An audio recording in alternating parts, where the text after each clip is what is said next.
Am I back? Looks like I'm back.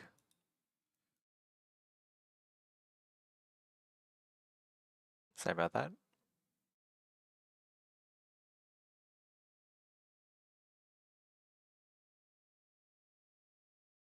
Hey guys. Wait, I'll watch that.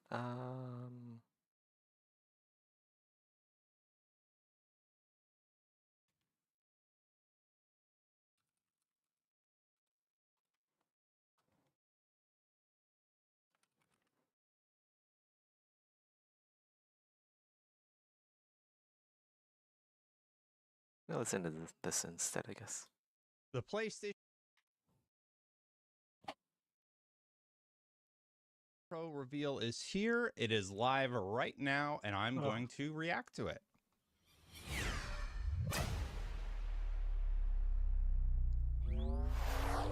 All right, well, let's jump right into the reveal. Chat's losing their minds. Let's see what they got to say.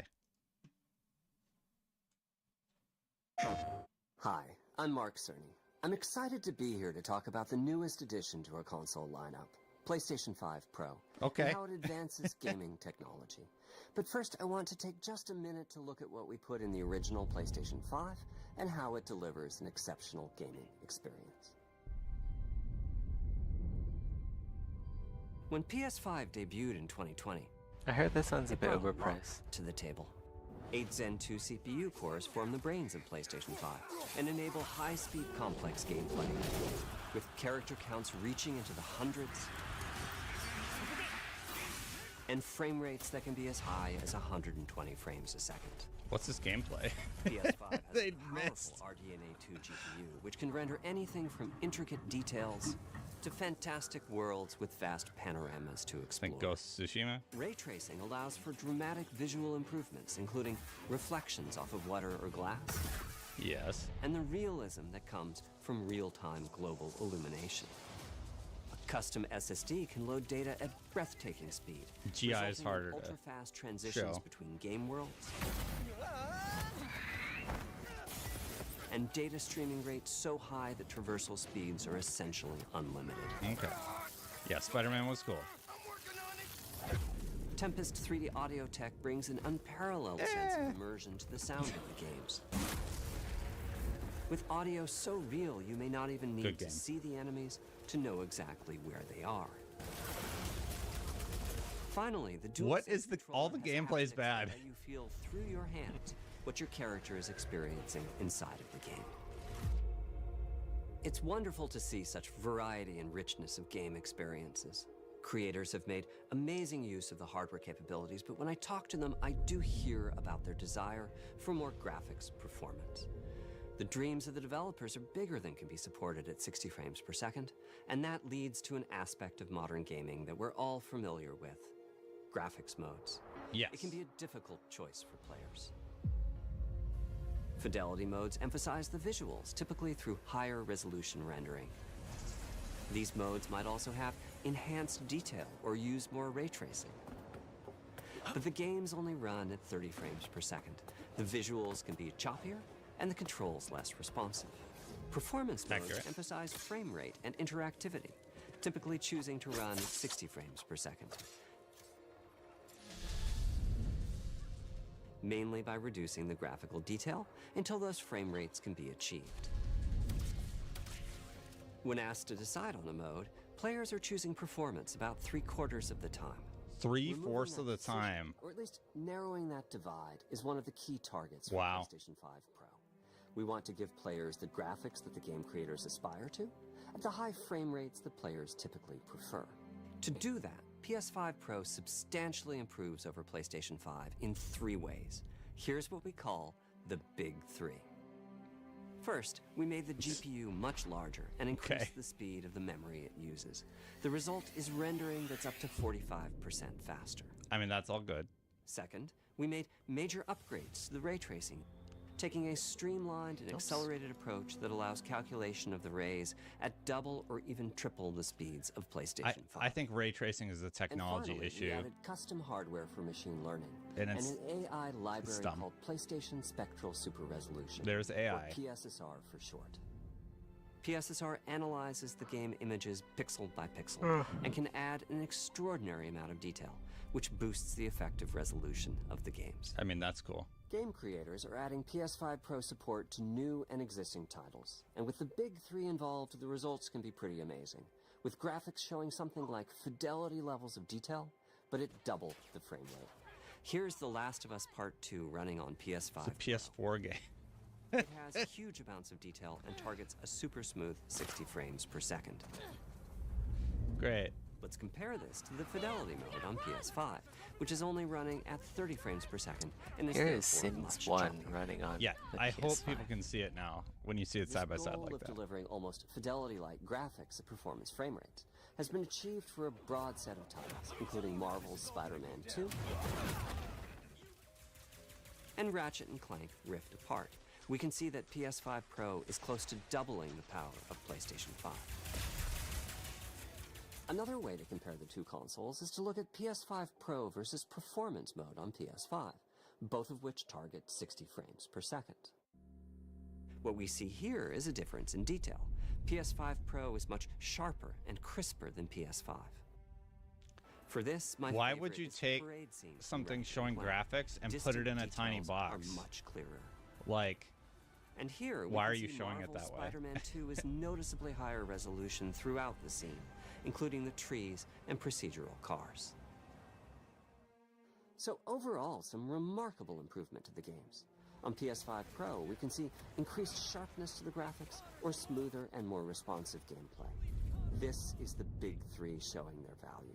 they screwed up As you've been their seeing, bar here. machine You can learning via the see that the PSSR other library assets is being overlapping. used Sorry, quite Editor broadly to Destin. add pixel detail and boost frame rate. But there are as many approaches as there are game engines. The increase in raw GPU power is being especially effective for Horizon Forbidden West.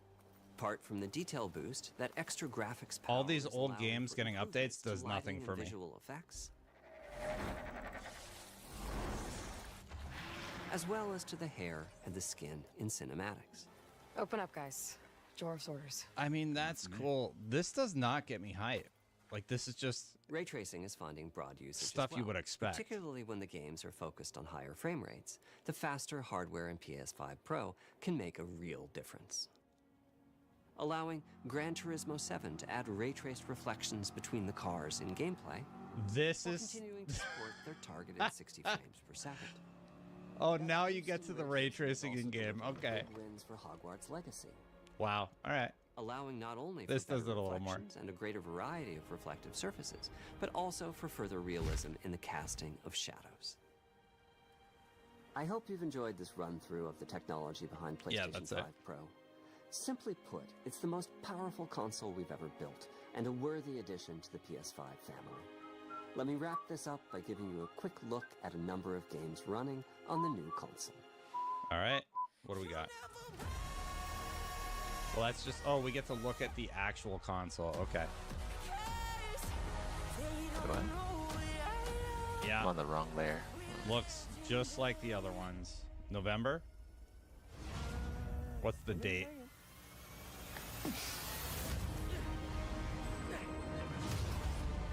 I gotta be honest, this does not get me super hype.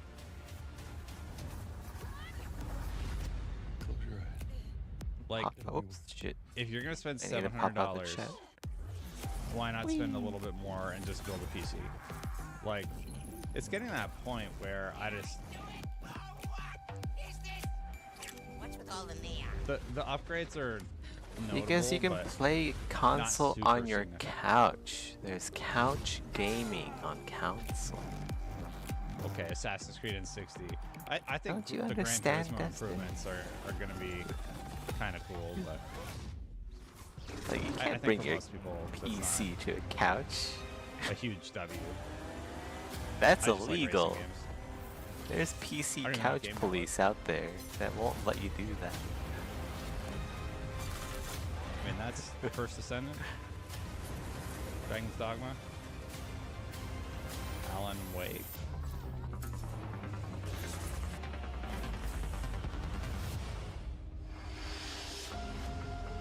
November 7th, $700. Jesus.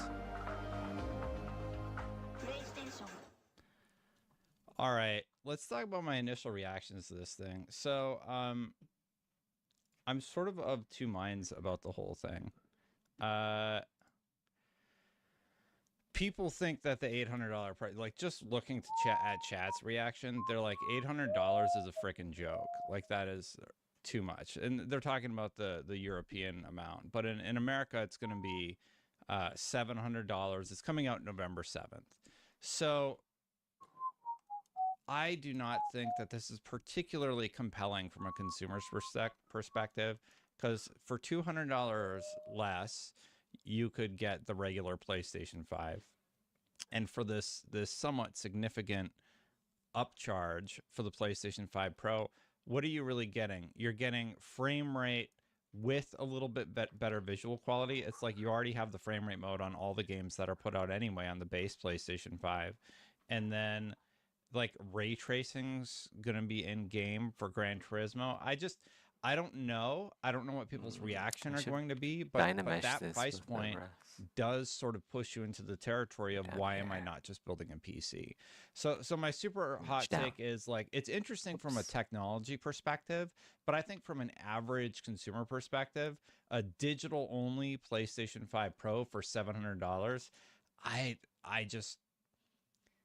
this is sort of like how people reacted to the PS4 Pro.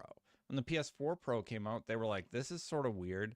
Like, it doesn't really feel like we need this jump, and it doesn't feel like it does anything significant enough to warrant making that huge purchase. So that's just my initial reaction to the whole thing.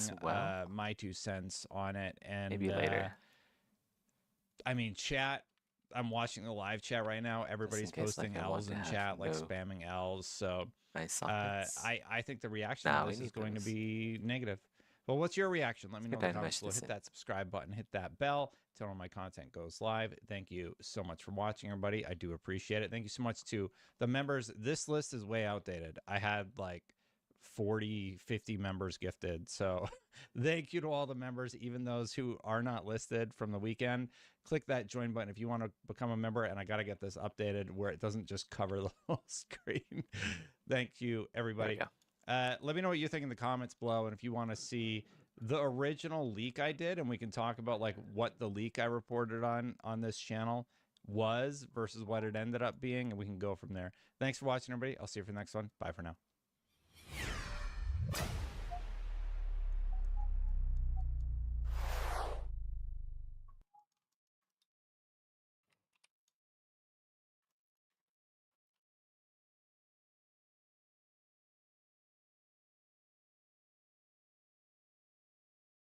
Hello everyone, my name is Gus. Hi, I'm Woody.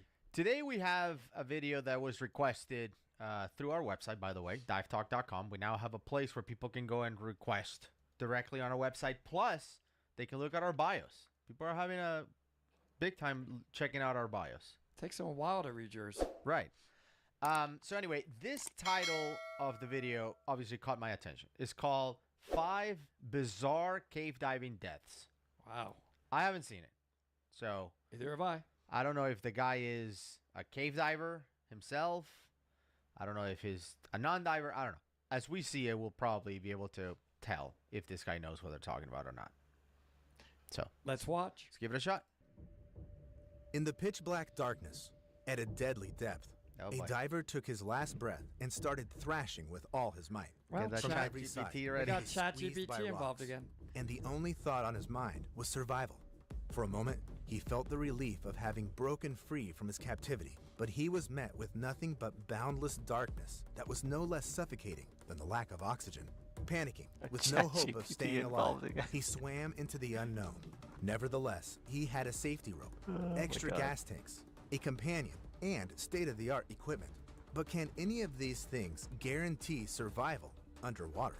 What are the chances of escaping if you're out of oxygen? Okay. What about if your equipment malfunctions?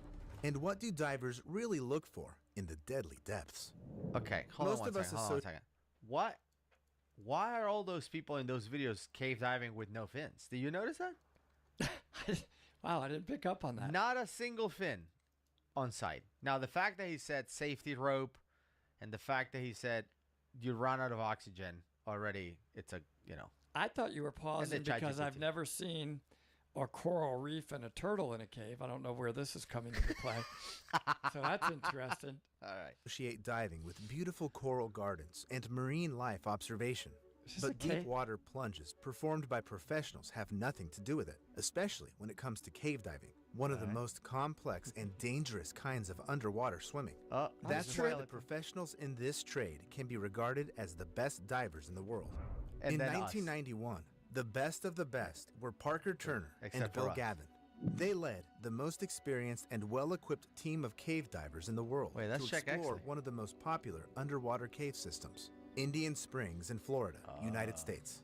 On the surface, this place looks like a small body of water that's with a rocky actually floor and Genie a hole Springs. in the center. That's But not the opening is actually the entrance to underwater caves, which are over 3 kilometers, 200 meters long. Turner and Gavin had spent 2 years planning to inspect and map the unexplored part of the Indian Springs Tunnel, sec. which started at a depth of Transferring some 90 files. meters. Although they had an entire team of divers, only the 2 of them were supposed to go through the so-called restriction, an extremely narrow deep water tunnel set at a depth of 37 meters. Finally, on November 17, 1991, the submersion started. But before that, the divers threaded a rope through the restriction to be able to orient in space, even in the conditions of poor visibility. They also left decompression tanks a few meters away from the exit. Okay. The thing is, you can't simply reach the depths or go back up fast. With the first option, you're going to get a case of the so-called depth intoxication. When the What? consciousness Hold on, can you dims, pause it? the Wait, movement wait, becomes what's slower, it called? and you What? Is that a new thing? that we Maybe I know didn't about? understand the word. Did he say? Depth intoxication. Well, okay. Let's not be overcritical. He's talking about somebody being narked. Is he? I think so. Okay. develop a I'm okay state with that. of panic, euphoria, or hallucinations. All right. Yeah. This is That's nitrogen why, or for deep diving, they use a special mixture of oxygen, helium, Yes. and nitrogen called trimix. But- Yet it becomes a trimix. problem if you surface too fast. That's true. In this case, you develop decompression sickness because the nitrogen that has accumulated in the body as the result of inhaling trimix starts bubbling right there in the diver's bloodstream. To prevent this, we need decompression, a slow, often multi-hour ascent, in the course of which Okay. people are suspended in the True. depth of water, waiting for the extra nitrogen to leave their bodies in the process of breathing. So when Bill Gavin and Parker Turner finally at all those submerged in the bottles. Indian Springs cave, they were breathing trimix. Meanwhile, the divers who remained in front of the restriction were using compressed air. This same substance was in the decompression tanks. Gavin and Turner successfully passed the narrow tunnel at the entrance, and for around 25 minutes, they happily explored the undiscovered caves. They had moved 457 meters away from the entrance when their devices indicated they were halfway out of air. Exactly. It was time to go back. 457. So Gavin and Turner started the ascent. But, approaching the restriction, the men saw clouds of mud. They couldn't understand where they came from, but the closer they got to the exit, the worse the visibility became. At some point, they had to rely exclusively on the safety rope for orientation. But at some point, it got cut short. The rope led them to a dead end and was coming out of a pile of rocks and sand. Gavin Yeah, so they had a cave collapse. I remember this incident at Indian Springs. By the way, Indian Springs, perhaps the most beautiful cave in Florida, closed. You been there? Oh, that's Close. right. Didn't they? Did they explode it on purpose? No, the, no, the no. Sheriff? It's not exploded. That's It's not the, the one that property. they blew up to close. From what I understand, the property that has the entry to the cave system, it's owned by, I think it's either the Boy Scouts or Okay. I don't know, one of those organizations, and they use it for like summer camps and stuff, and they don't allow any diving. I see. If you're watching this from the Boy Scouts, if you know who owns this thing, please, we would love to go in and dive because it's diveable. We actually reacted to a dive at Indian Springs. I'm gonna leave the link up here, but it just looks gorgeous. This cave is, and is massive. Besides the restrictions, it's a massive cave. But the what he's talking about is basically the line going into the wall. I mean, imagine you're following the line like, oh man, visibility is terrible. What happened? And then you just hit a wall. And there's no other line to feel around and keep going. The line Just goes stops? into the wall. That's unnerving. That would be a very bad feeling. Bad day. and Turner exchanged nervous glances, realizing that the restriction had collapsed. The men tried to clear the passage, but the moment they got rid of one rock, another one fell in its place. Oh, man. Besides, their activity stirred up even more mud, and the divers couldn't even see each other anymore. Finally, they were forced to swim back to clearer water and think about what to do next. Yet, upon looking at their manometers, the two friends realized they only had 10 minutes worth of oxygen left. Bill Gavin decided to look for another exit, despite knowing it didn't exist. And when he returned to the spot where he'd left Parker Turner, the man wasn't there. Bill thought his friend had gotten out, and, full of hope, he swam to the restriction, but reaching it made him shiver with horror. Gavin understood that his companion was stuck with no chance of going back or air to keep waiting. Yet, it looked like he took his last breath, left his equipment, and swam forward in the hope of reaching the extra air tanks. Whatever had happened, there appeared a small passage in the blockage, and Gavin managed to squeeze himself through. By this time, he had oxygen for around 30 seconds, so Bill swam as fast as he could. The visibility was close to zero due to the mud clouds, but he hoped to see Parker any second. Suddenly, Bill's air had run out, and, holding his breath, he managed to use all of his remaining capacity to reach the life-saving oxygen. But Turner wasn't there. At that moment, Gavin realized his friend had died. The rescue squad was able to confirm this only the following day when the mud clouds in the cave settled a bit. Turner's body was found just 30 meters from the extra oxygen tanks. Oh, well, that he was guy the looks world's amazing. best cave diver and fought until the very end. But I mean, I don't know about calling him the world's best cave diver. I mean, it's hard to tell who's the best, even today, with all the information that we have. But the point is, they were very, very experienced cave divers, like elite cave divers. And what happened was they got to this place, the whole thing got collapsed on top of the line, and they started trying to dig themselves, like, okay, the line is going this way, let's dig. They couldn't figure it out. They were running out of air. They were in open circuit. They were running out of air, and apparently, Gavin did a final attempt to, like, they found like a little hole and said, maybe I can go no mount to the other side of the restriction, no mount, no tanks, to try to find the deco bottles that are on the other side. That was basically what they assumed it happened. One of them made it, one of them did not make it. Now the question is, taking a second, and I know this is kind of a morbid conversation, but what would you do if, like, the two of us are following the line and we get to a wall? Listen, it's easy to tell you I would do everything in my power. I would have to really focus hard to try to be calm. Right.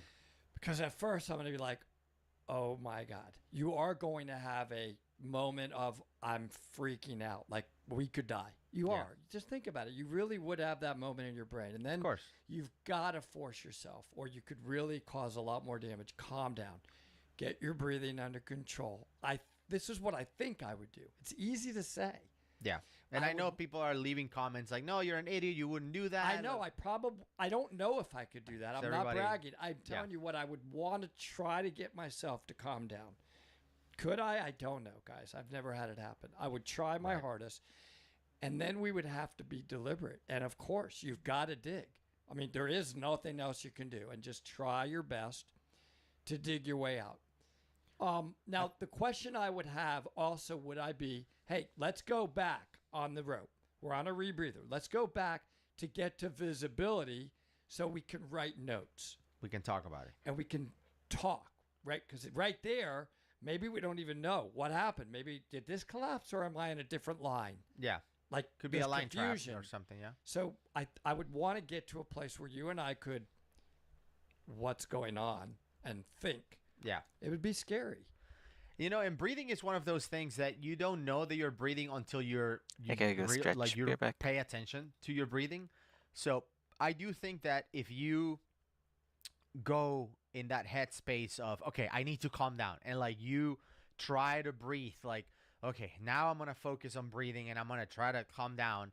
I do think that you can control it better than just having your brain focus on what now? What do we do now? Oh my God. Oh no, there's a wall. Oh, there's like if your brain is so focused on that, it's not focused on your breathing, and you're over breathing. Now we happen to be on a great place, which is we dive rebreathers, right? And with rebreathers, in like our worst case situation, we would have hours to dig ourselves out. These guys, I mean, I don't know if this is an exaggeration for the video. They were talking about like 30 seconds left of air. Like, I don't know how you even know that. But this guy was down to his last few breaths. With a rebreather, you know, let's say we do a long dive, like a 3-hour dive. I've talked to Ed, for example, and he said he's pushed his Zorb to 11 hours, 12 hours. We're not saying you should do that. Absolutely not. But he, like us, he likes to test stuff. Just like we flooded the Sidekick, right? The Kiss Lunar to see if it really works after, you know, you flood it. He also said, I'm going to try this thing and I'm going to see how long I can use this Zorb for. And he went past 11 hours, like 15 hours, something crazy like that, right? Now, we change Zorb every 6 hours on the Sidewinder, but Ed did it for like 15 hours or something. So, worst case scenario, we're coming back from a 3-hour dive. We arrive there.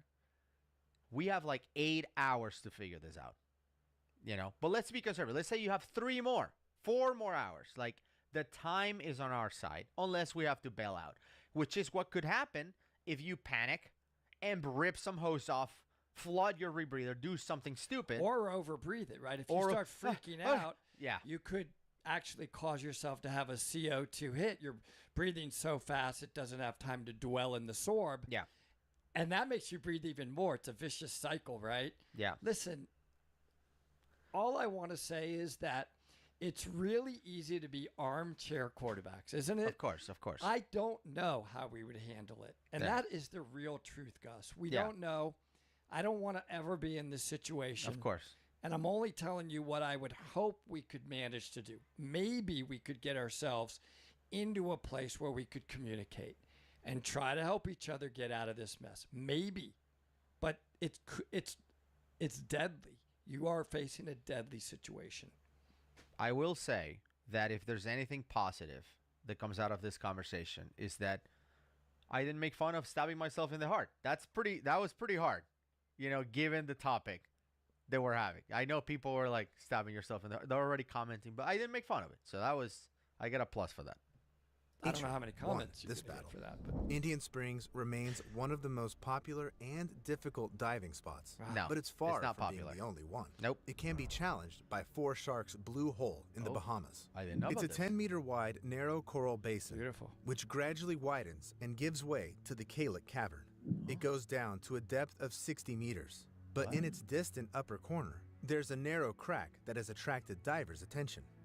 In 1997, one of them was Rob Parker, a skilled English speleologist, mountaineer, and one of the world's best divers. That year, he was invited to shoot a documentary about the Bahamas' blue holes. Rob prepared for the submersion by diving with his companion, Dan Malone. For 10 days straight, they descended to a depth of over 106 meters near Four Sharks, but didn't enter the cave itself.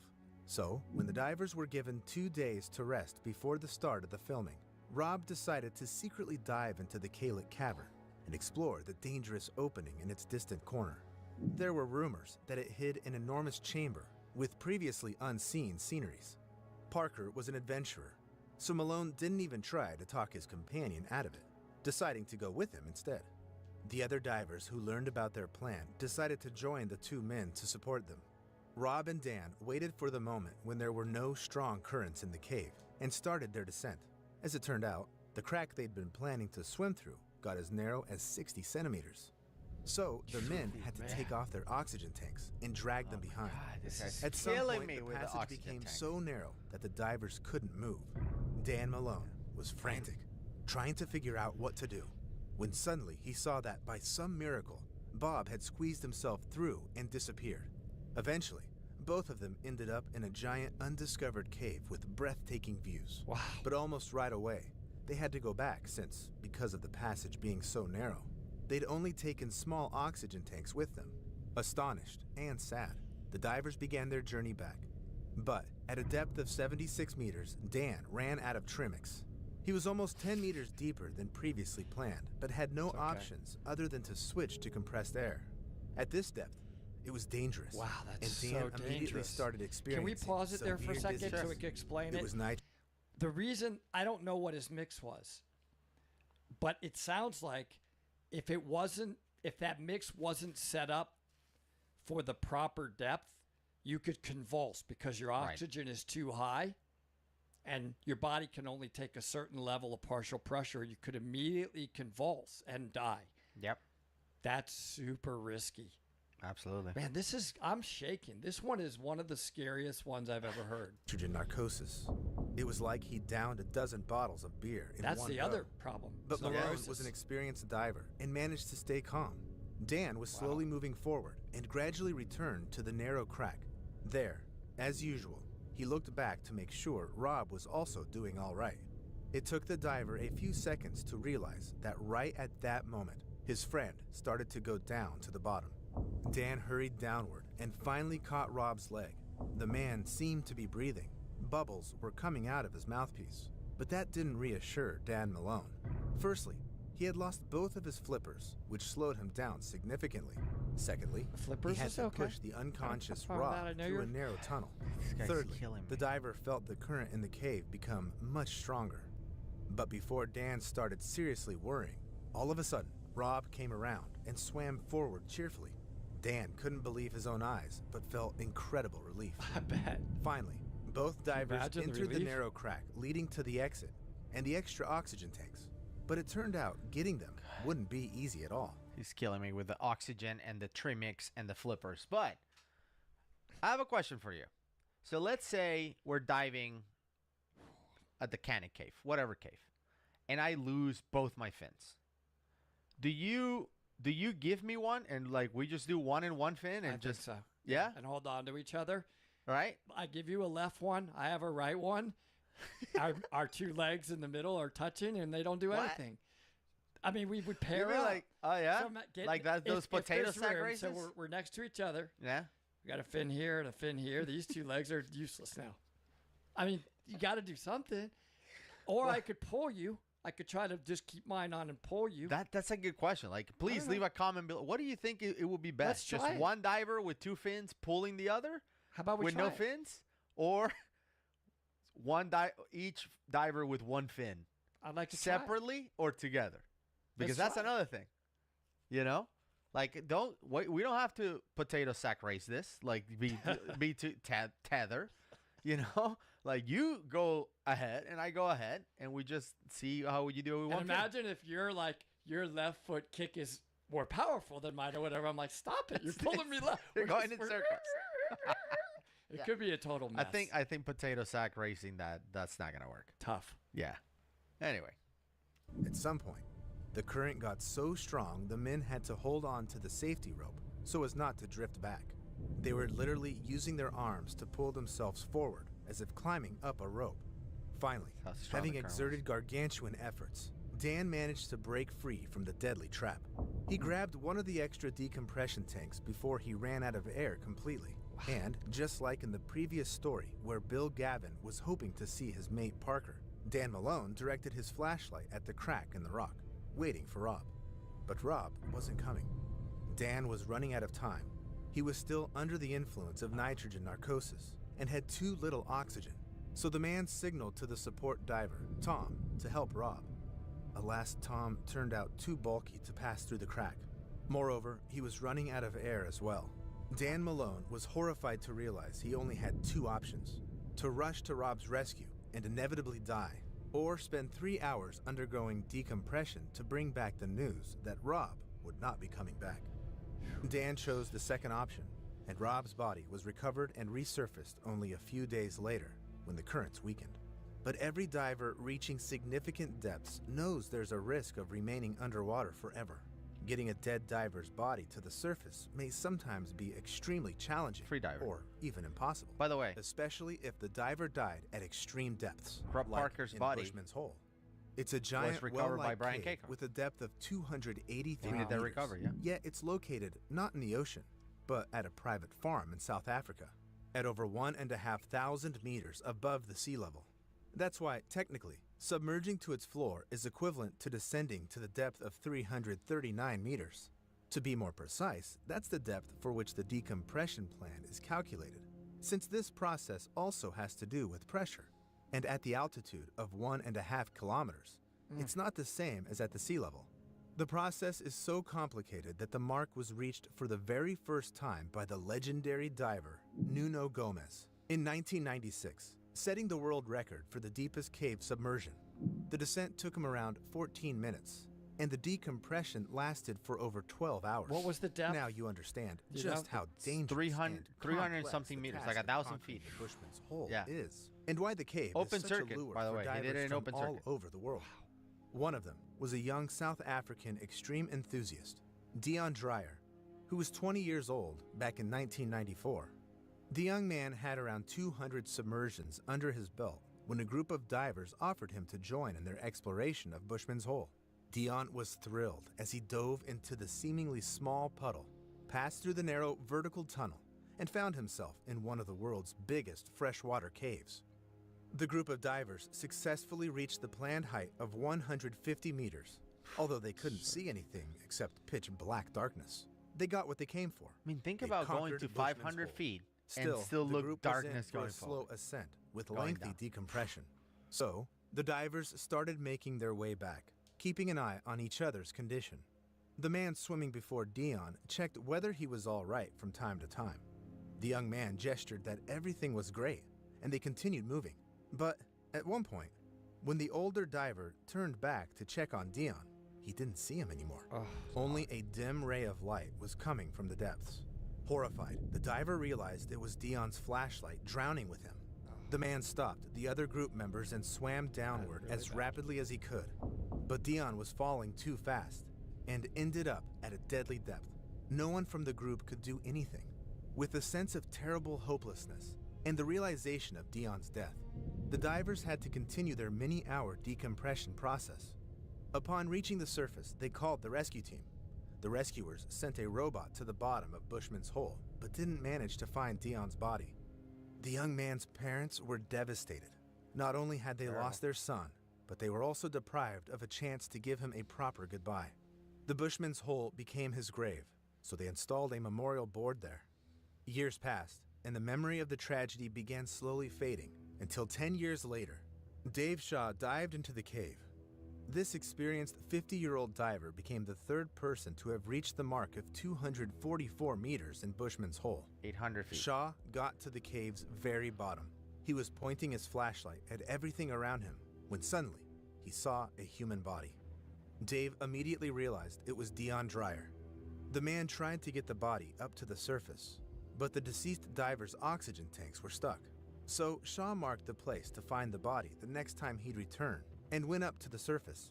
He informed the police about his find and announced to his colleagues and Dion's parents that despite everything, he was going to recover the young man's body from the cave's floor. It was a complex operation, so the preparation for it was very careful. Almost 10 divers were supposed to stay at different depths and hand each other Dion's body, which Dave had to wrap into a special bag. The operation started in the morning of January 8, 2005. Everyone assumed their positions, and the diver closest to Shaw was watching his flashlight move near the bottom, waiting for the man to start ascending. But things didn't go quite as smoothly for Shaw. Upon reaching the place where he'd previously found Dion, the man saw that only his equipment was still there, and the body itself had drifted away. Shaw started looking for it, and finally saw it in the depth of water nearby. Still, this complicated Shaw's task, so he took longer than he'd calculated. Meanwhile, the diver above him noticed Dave's flashlight start to move quickly and finally stop. The man waited and looked at the spot of light at the bottom intently, but it remained in one place. Eventually, the diver decided to go deeper to check how Shaw was doing. What he saw shocked him. Dave was lying lifeless on the floor of the cave. No diver on the team was qualified enough to go to the bottom of Bushman's Hole, so it was impossible to help Shaw, even if he was still alive. Dumbstruck by what he'd just witnessed, the diver wrote something on a special board and passed it on to his partner above. In this way, the writing reached the surface, and everyone found out that Dave wasn't coming back. Considering the difficulty of submerging to the bottom of Bushman's cave, everyone had to accept the gruesome reality that Dave and Dion might remain there forever. And he Shaw's did say, team and Dreyer's remember, parents were if I devastated. die, don't come Yet get there me. was nothing Dave they Shaw. could do. So they started packing to leave this deadly place as fast as possible. But before they drove off, something incredible and unexpected happened. bubbles appeared on the water's surface, followed by the bodies of Dave and Dion. It's unclear exactly why and how it happened, but Shaw managed to get the deceased diver to the surface, even if at the price of his own life. Wow. We know that at Crazy. least 4 divers have lost their lives in Bushman's Hole, yet it remains a mecca for the experienced enthusiasts of the extreme. Our I friend, would say not just experience. Like, this is another level. Let's just Yeah. put it in perspective. Like, I'm never going to do that. yeah, we're- our friend Dr. Harry, Yeah. Richard Harris, was just at Bushman's Hole, and he went down to, I think it was 800 feet or something They like do that. it with, is that the hydrogen dive? Yes, and he went down First all time. the way, and he ran into some issues. I don't want to disclose everything that happened, but yeah, he had a close call. Yep. Thank goodness he's okay. Yep, very very proud of Harry. So I'm glad he pulled through and look Like, forward to. what yeah. these guys are, you know, another level. Like, okay, we think, you know, Gus and I, we do some cave diving. They're already lying in there. Yeah, Many cave divers have been in there. This is this is a whole new level. deadly with almost any mistake level. Right. Nevertheless, some places are even more dangerous than this cave, and they have this kind of reputation for a reason. The American city of Santa Rosa in the state of New Mexico boasts its own blue hole. Well, It's we're familiar popular with this one both too. experienced divers and beginners. This reservoir is a natural artesian well with crystal clear water. From above, it looks like a small lake with a diameter of 24 meters, almost doubling in width near the bottom. The cave's depth is also 24 meters, but these parameters don't seem like anything compared to the deadly places we discussed previously.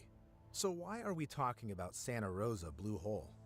That's because at the bottom of this natural pool, there is an entrance to a cave system. The unknown tunnels were first explored by 2 beginner divers in 1976. But Santa Rosa Caves turned out to be too harsh with amateurs. The men got lost in the underwater rock maze and died. The search and recovery of their bodies was a challenging task for the local rescue team. Entering the caves required impeccable diving skills, and the rescuers had no map for orientation in the tunnels. Still, they managed to find and surface the dead divers' bodies. Moreover, in the process of the search, the rescue team explored a part of the caves and reached a depth of 58 meters. However, the underwater tunnels turned out to be so dangerous that the landowners sketchy. decided to block the entrance to them with a metal grid. It stayed there for 40 years, until 2016, when a group of professional explorer divers was authorized to map the forbidden caves. All of them were super experienced divers, so the expedition had the best possible planning. The first person to enter the cave was supposed to be Mike Young, and in the meantime, his colleague, Shane Thompson, was supposed to stay on the ground, in the reserve, so to speak. Thompson used to serve as a diving instructor for the U.S. Navy and had around 20 years of experience. Maybe that's why he didn't want to wait and dived into the blue hole together with Young. And it was Shane who was the first to push through the narrow passage to the cave system. Apart from it being pitch dark, the divers had also disturbed the sediment that had been gathering at the bottom for 40 years. So, this Super tight immediately cave, caused a Mike said. significant drop Yeah. in visibility, and the flashlights were almost of no help in the muddy water. Still, the divers kept on moving, and soon Shane noticed a tunnel that seemed to be leading to a large cave. But the muddy water and the optical illusion stopped the men from seeing the whole picture. This is a good video. The This is reality what was that the cave diving tunnel looks got like. much narrower I was before just thinking turning that. into a wide That's really cavern. well done. Yeah. So, moving while Look at that. relying almost That's Mike. exclusively on touch, Shane reached the narrowest spot and got stuck. Moreover, due to poor visibility, Young didn't notice at first that something had gone wrong and wanted to pass by his companion, but got stuck as well. Nevertheless, he kept calm and realized that the only right Mike. option was to return to the previous place. Yet Shane, for some reason, lost his self-control and started thrashing as if in a seizure, hitting his fellow diver with his flippers I and remember trying Mike to push forward. saying this. At first, Young, who successfully reached the wide tunnel, didn't understand what had happened. He waited for Shane to come back, but the man was taking very long. Young approached the narrow passage again and was astounded to see that Shane was gone. Young managed to get his head and arm with the flashlight through the crack, but Shane was nowhere to be found. The man had to decide whether to risk getting stuck and possibly dying to find Shane, or to leave his teammate behind.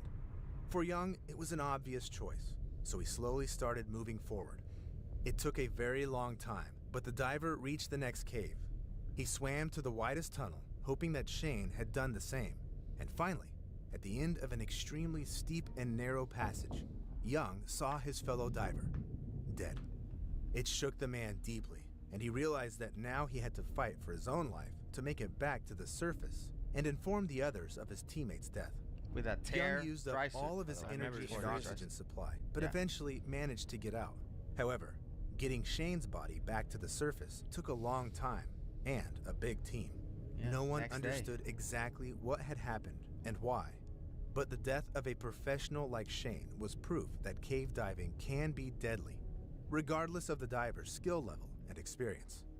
The Santa Rosa tunnels were closed forever, and a memorial board was installed nearby. Although these tragedies cast a shade upon the history of diving, approximately 6 million people in the world continue doing it. Still, experienced divers warn that the ocean and caves must be treated with responsibility and respect, How old's this? or I don't know. they can take cruel revenge. What is your opinion?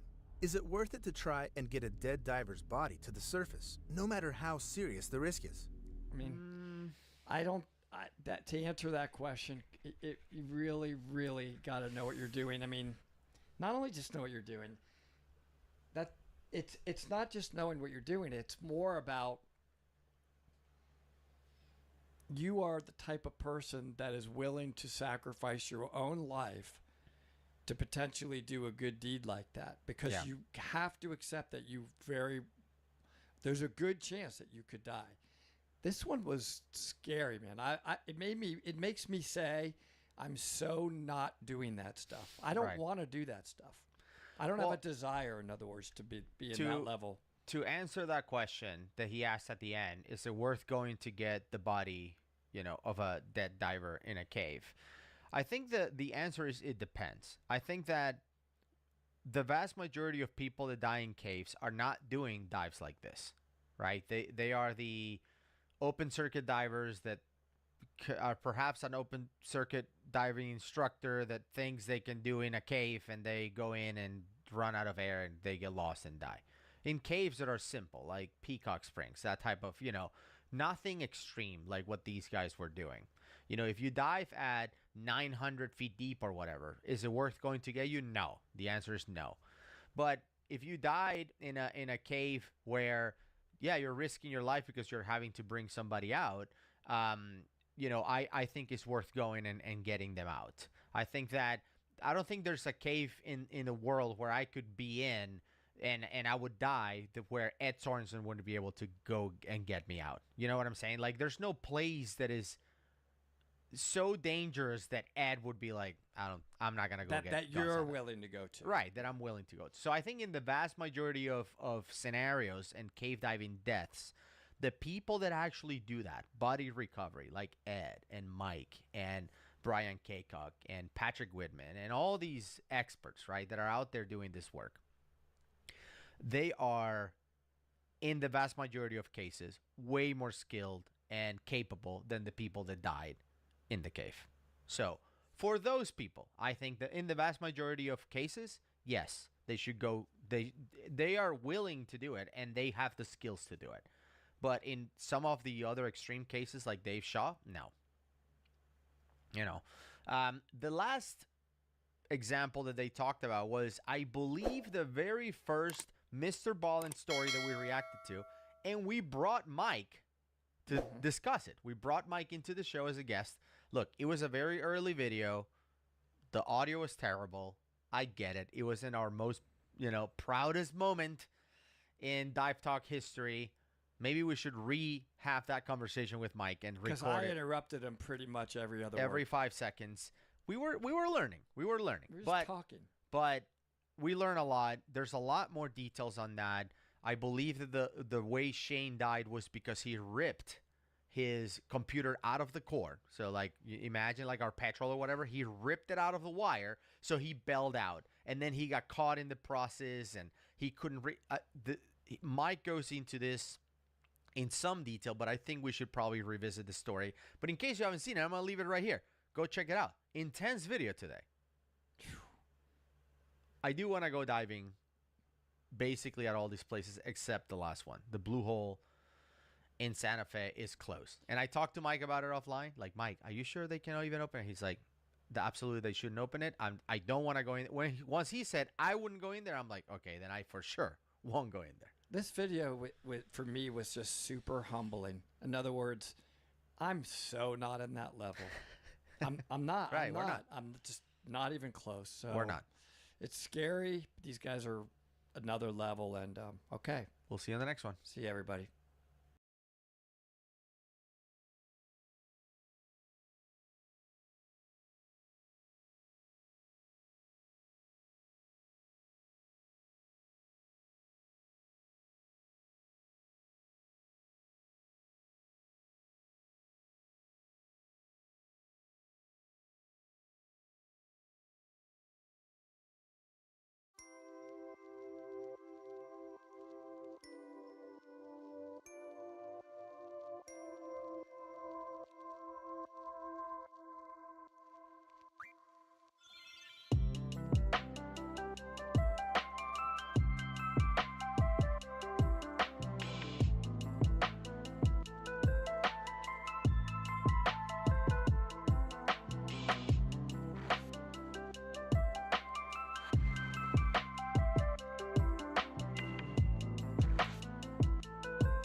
show the path to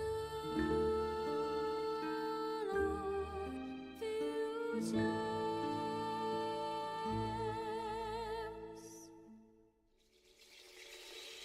Shining in the night, upon wings you'll fly, up from the dark, brightening the sky, just like the sun, our salvation, enlightened by you. Oh, sacred star, light our way.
Hey guys, I did it again.